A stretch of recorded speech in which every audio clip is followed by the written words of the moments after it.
చిత్తూరు నాయుడుపేట రహదారి విస్తరణకు మోక్షం కలుగుతోంది. తిరుపతి మీదుగా కృష్ణపట్నం నౌకాశ్రయం వరకు పనులు చేపట్టేందుకు చర్యలు చేపట్టారు.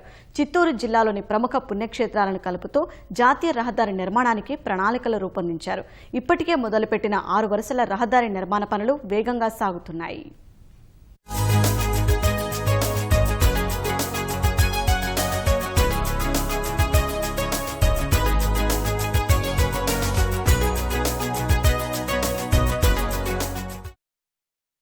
విజయవాడ బెంగళూరు జాతీయ రహదారి విస్తరణ పనులు ఊపందుకున్నాయి.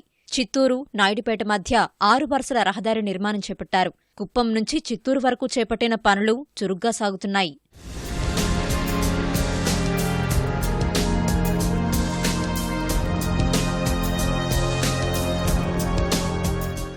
రెండో విడతలో చిత్తూరు నుంచి తిరుపతి మీదుగా నాయుడుపేట కృష్ణపట్నం ఓడరేవు వరకు 1500 కోట్ల రూపాయలతో రహదారిని విస్తరిస్తారు. అందుకు 2000 ఎకరాలు అవసరమని గుర్తించిన అధికారులు భూసేకరణ ప్రారంభించారు. చిత్తూరు తిరుపతి మధ్య 3 చోట్ల రైల్వే పైవంతెనలు నిర్మిస్తారు. ప్రస్తుతమున్న రహదారి పక్కనే ఎక్కువ గ్రామాలున్నాయి. అందువల్ల గ్రామాల బయట నుంచి రహదారిని నిర్మించేలా అధికారులు ప్రణాళికలు రూపొందించారు. చిత్తూరు టు మామూలుగా ఫస్ట్ ప్యాకేజ్ వచ్చి శ్రీమల్లవరం, అది 6 లేనే. మళ్ళీ రేణిగుంట టు నాయుడుపేట కూడా 6 లేన్. ఇవన్నిటికి కూడా ఎక్కడెక్కడైతే విలేజెస్ వస్తాయో వాటన్నిటికీ అండర్ పాస్లు, మేజర్ జంక్షన్ వచ్చింది కదా ఫ్లైఓవర్స్, అవన్నీ ఫుల్ ఫ్లెడ్జ్డ్గా ప్రొవిజన్స్ పెడతాం. ఇప్పుడు ఏదైతే బైపాస్ ఉంది, స్టేట్ హైవే బైపాస్ అవుతుంది కుక్కలపల్లి నుంచి ఒక 3 కిలోమీటర్స్ అలాంగ్ ది రోడ్ వచ్చి ఆ నుంచి కాణిపాకం నుంచి రంగంపేట క్రాస్ దగ్గర వచ్చి మళ్ళీ NH 140 జాయిన్ అవుతాం. అందువల్ల మాకు ఒక 3-4 కిలోమీటర్స్ లెంత్ తగ్గింది.